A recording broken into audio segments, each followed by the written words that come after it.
It's just another day in a peaceful town called Kalangar. The sun is high in the sky, heating up the place, making it difficult to stay outdoor.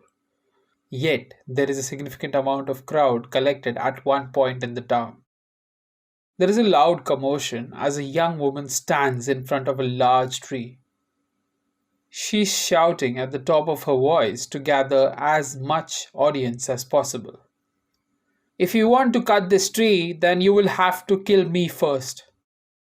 She shouts at the two huge, muscular men holding their axes. Those two men, with their huge stature and steady gaze, make them appear very scary and intimidating. On top of that, the woman protesting is at least a foot shorter, skinny, with long braided hair, and is wearing a simple light blue sari. If it comes for her to defend the tree physically, she stands no chance. That's why she is gathering as much crowd as possible. As scary as these guys might be perceived by this woman, they aren't doing anything to cast that impression. They are just trying to have a sensible conversation with this crazy woman. Listen, we don't want to harm you. Yes, we're here to do our job. We don't live in this town, so if we miss this bus at 4, then we might not be able to return home today. And we don't want that, so let us. Then you should not have come, interrupts the woman. Quite an interesting scene is developing over here with every passing minute. This woman standing on guard is Parvati. She is a teacher in a nearby school. She is one of the residents of Kalanagar.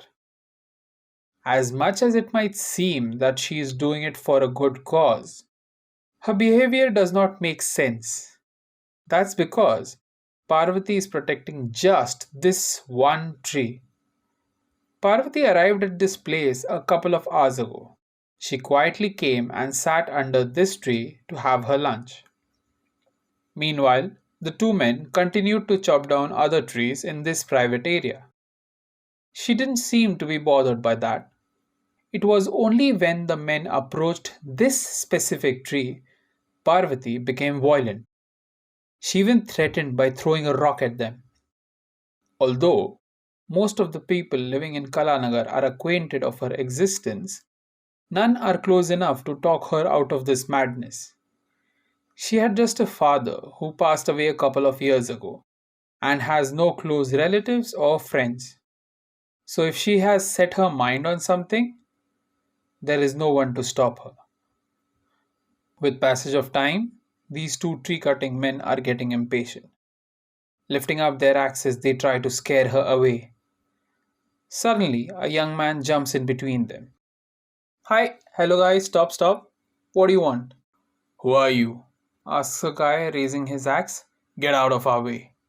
I'm Amar. We can talk this one out. No need to be violent, says he, forcing the axe down. Listen, whatever you are, Amar. Yes, Amar. We're here to do our job. So make her move so that we can chop this one last tree and leave. Parvati is quietly watching this young guy defend her. Although she does not know this guy, she lets him be on her side. After all, she needs all the help she can get. Who ordered you to cut this tree? Asks Amar. Boss. Where's your boss? Inside, says one of the guys pointing at a bungalow in this property. Okay, let me go and sort this out. Please don't do anything, okay? I'll be back in 10. He turns around, smiles at Parvati, and walks away. While Amar tried to convince these tree cutters, his confidence seemed shaky. His soiled shirt and trousers hinted to the fact that he was just trying to impress the girl by playing the role of a hero. There's nothing much he can do in this situation. Parvati does not have high hopes from Amar. She does not expect him to return with any positive results. But she has no other way to resolve the situation. She is simply wasting time until the guys get fed up and leave. To Parvati's surprise, 5 minutes later, Amar returns with the boss. Sorry for the inconvenience, boys, says the boss, walking to them.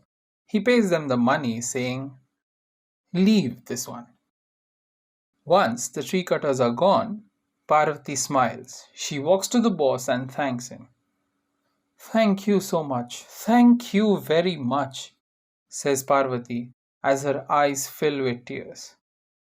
Don't thank me, thank Amar. Thank you, Amar, says Parvati, wiping her tears. I don't even know you, and yet you took my side. Thank you for convincing Sir to not cut this tree. Oh no, he didn't convince me, interrupts the boss. He bought this place. This comes as a shock to Parvati.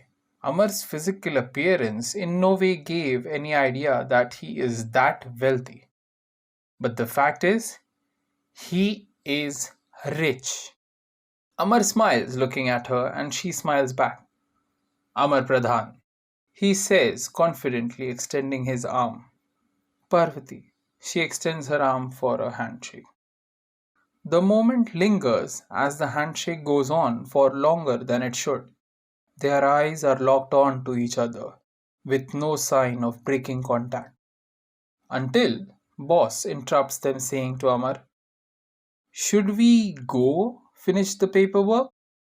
Yes, says Amar, following him back inside the house. As they walk away, Amar sees Parvati go and hug the tree, not caring about the crowd present at the scene. Amar smiles at her innocence and then looking at the boss, he says, what's the deal with her and the tree? No clue, boss replies. Anyway, let's make a promise, shall we? Parvati can never find out that I am the one who gave the order to chop down all the trees. Understood? Yes, but why do you care? Asks the boss. To that Amar confidently replies, I'm going to marry her someday.